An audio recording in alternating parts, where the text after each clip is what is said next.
Natutunan ko to sa paggawa ko ng art sa isang artist sa Baguio. Nalaman ko rin sa kanya na free lang yung araw, walang babayaran. Kasi mahirap yung bibili ka ng mga pintura. Bago ko ukitin, gumagamit ako ng stencil kaysa sa any sketch ko. Matagal pa. Tapos pag natapos na yung pag-uukit ko, doon na pumapasok yung pagkukulay gamit ang magnifying glass at saka yung sinag ng araw. Tapos yung detalye niya, yung pag-uukit, para hindi lumihis yung kulay, para malinis yung mga detalye. Ako po si Romeo Dacanay. Alamin kung paano gumawa ng obra gamit ang sinag ng araw dito sa Tatak Pinoy.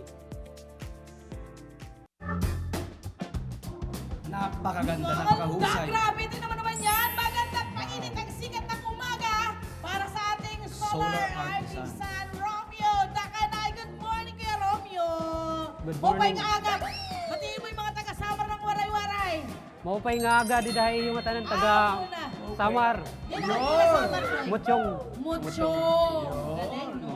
Galing, friend. Kakampi niya ang araw. Alam niyo, ang kanyang moniker, ang kanyang title, no, artisan siya, di ba? Artisan. cute. Kasi ang ibig sabihin ng artisan, gumagamit kayo, wala yung paraan nyo ng paggawa o paggamit, pagluluto o naman. Handmade lang. Hand, kamay. Walang machine, walang technology. Talagang kamay. Yes. Di ba? Wow. At ito mga Oh. Na labor of love ang nangyayari. At ipinapakita namin sa inyo ngayon yung iba't ibang mga art pieces Na inukit kanyang niya. ginagawa. Inukit, friend. Oo. Inukit muna. Dami niya rin ng trabaho. Inuukit niya muna. Pagkatapos ng ukitin, sa kanya ngayon ginagamitan ng solar power. Okay? wow. Oh, diba? Gamit ang araw. Diba? Galing. O, Kuya Romeo, so yung una mong ginagawa ay ano, at kanino mo natutuhan itong Oo, paano ka ganitong nagsimulang klase ng art? sa pag-ukit? Ano, dahil doon sa kapatid ko gumagawa ng mga webless. Oo. Malamin. Webless? Oo, malamin. Ah, Taga-ukit din siya. Yung mga Nag-uukit upuan, din. friend, yung parang sa Pampanga. Oo, di ba? Sa Betis, yung mga Okay, ganyan. correct. So, actually, dito pa lang, eksperto na siya. Yes, po. Di ba? Kasi magaling na siya mag-ukit. So, yan ay ang kanyang obra na. Magaling na siya rito. Pero, nilevel up pa niya ang kanyang talento. Solar power ang kanya hina-harness. Di ba? Correct. Para makagawa Okay. ng mas magandang obra. Oo. Paano mo na-discover ang pag-harness ng power ng araw? Bali, Sino ang naging ano mo, parang impluensya mo dito Oo. sa yung art?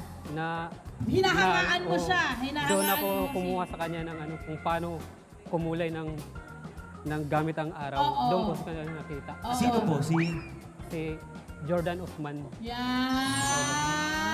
Ng ano, ng Taga norte. Baguio. Ay, Baguio. Cordillera Norte. ba? Oo, Or norte ano? ba? Oo, basta Sige, doon ng sa Jordan, norte. oo. Sikat yan. Napakahusay, napakakilalang artist niya at kaganda ng Jordan mga... Mang Osan, di ba? Yun, po? Mang Oo, Osan. Jordan. Jordan Mang Osan. Yes, Ayan. yes. Okay, so ngayon, ipapakita mo muna sa amin paano mo inuukit. Yes po, Okay, sabi, para paano ba makita. yan? Ganito po eh. Oo. Ah, Meron ba Basahin ko ano? muna. Siyempre sa mga batang nagtatry Bawal dyan, po. kailangan magpatulong kayo sa mga Mga nakatatanda. nakatatanda. Oo. Yes, friend, kasi siyempre bawal ano po to, to sa mga bata. Oo. Ang mga ano lang, mga pag nag-ano may na, kakayahan. kailangan aralin. Ayan no, kasi kailangan ng lakas ha. Kailangan ng lakas habang ginagawa to. Oh, Kuya Romeo, ano yung parang sikreto sa isang magandang pag-ukit? Kasi hindi siya basta-bastang artwork eh. Ayan no, friend. Naku. May effort talaga. Kasi nararamdaman ko dito sa table yung kasi puwersa. Muscle pwersa power kasi. talaga kasi Kasi pag walang pwersa siya, Pero nyo gaano katigas yung Oo. kahoy na yan. At Hindi kasi siya gagawan nyo maano ng... eh. At ang mga obra niya, tingnan mo, rosas, malalambot na mga images, hindi ba? At maraming kailangang ukitin, friend. Oo, di ba? Ayan Rosas na. very gentle, very tender, very Correct. soft, di ba? Precise. Ayan. At pag mga ganitong kalaking art pieces po yung ginagawa nyo, gaano katagal nyo po yan Oo bago nga. mabuo? nasa 1 oras hanggang 2. Oho. 2 oras.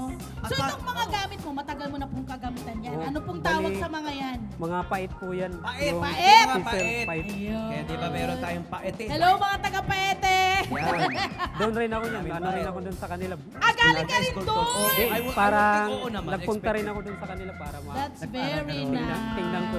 Oo, nag-observe siya, Oo. nag-research siya. Nagtinanong ako, hindi ako doon nagsimula. Parang tinignan ko lang yung mga Oo. Doon ka nagsimula Oo. mag-research din, ano? Oo. Tama. Okay. So, eto na. Naipakilala mo na ito sa mga kababayan mo. Paano mo Yes. ito naipakilala? Paano nakilala ang iyong mga obra, ang iyong artistry, bro? Nagsimula ako dito sa nakilala dahil sa DTI. Parang DTI? Oo, sa DTI po. Tinulungan ka ng DTI? Yes po. Paano? Nag-exhibit ka?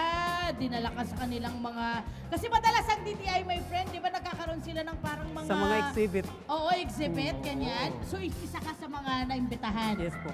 At kumusta ang naging Sinusuportan talaga response Yes. ng ating mga kabarangay doon nung ikaw ay nag-exhibit?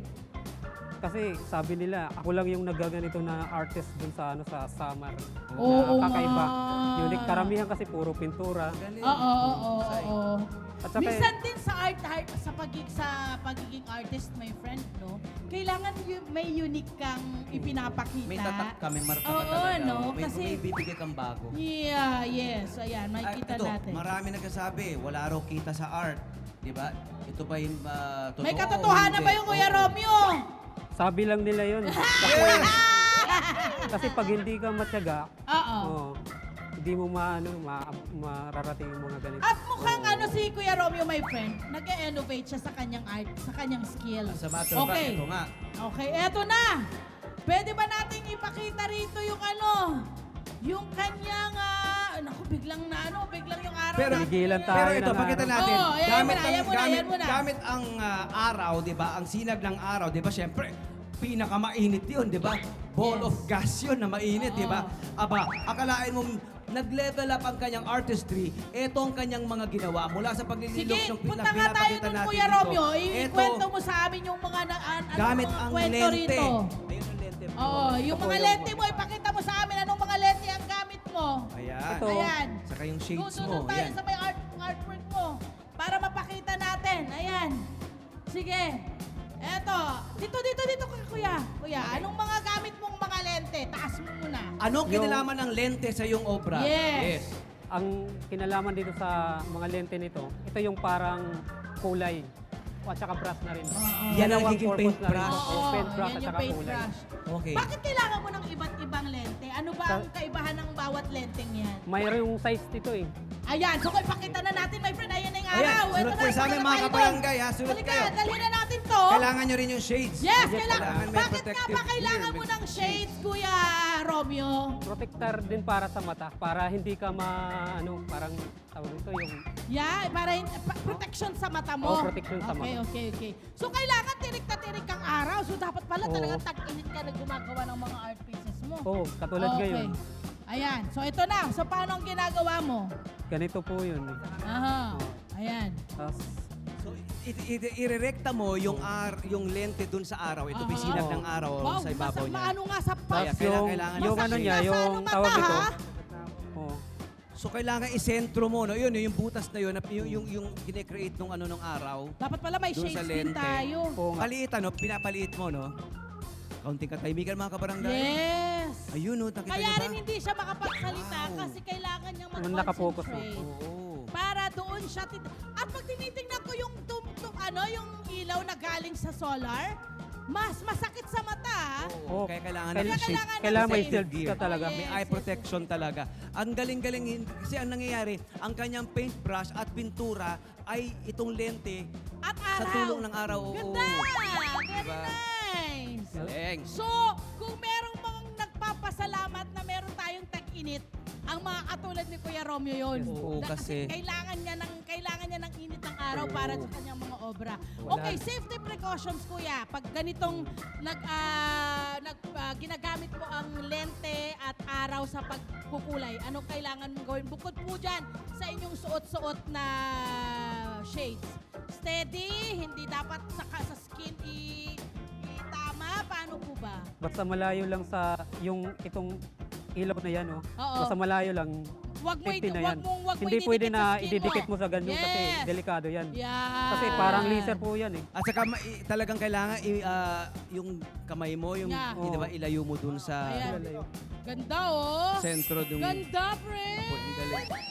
Ganda tingnan. Oh, ganyan. Pag Sigurado lalo na. kang 2 oras mo lang gagawin yan? Oo, Ay, pag sobrang ano. nakatutok ka eh. Eh, paano yung init ng araw ikaw naman? Paano? Meron bang tagapayong sa'yo?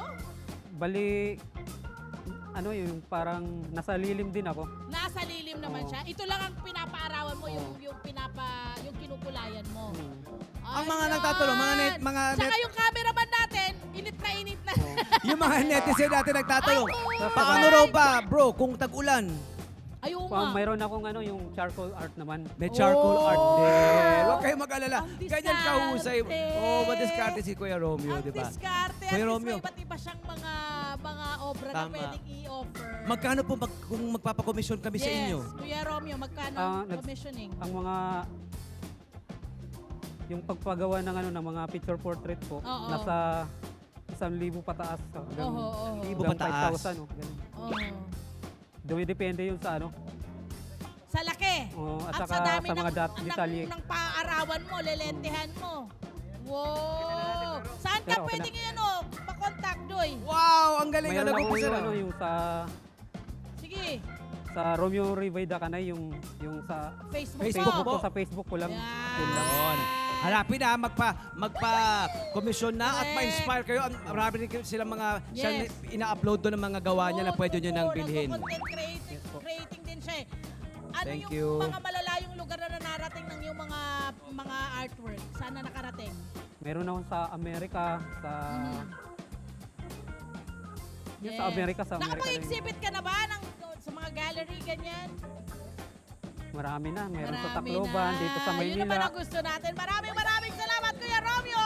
Hiling namin na sana ay maging full-time artist ka na at mas marami ka pang Malikhang Malikhang obra. Hello po mga Kanet 25! Si Kuya Tony Pet po ito mula sa Love, Tony Pet and Everything. For more Love, Tony Pet and Everything updates, just click on our subscribe button and follow us on our Net25 social media pages at Net25 TV and at Net25 Entertainment Facebook. Magkita-kita po tayo!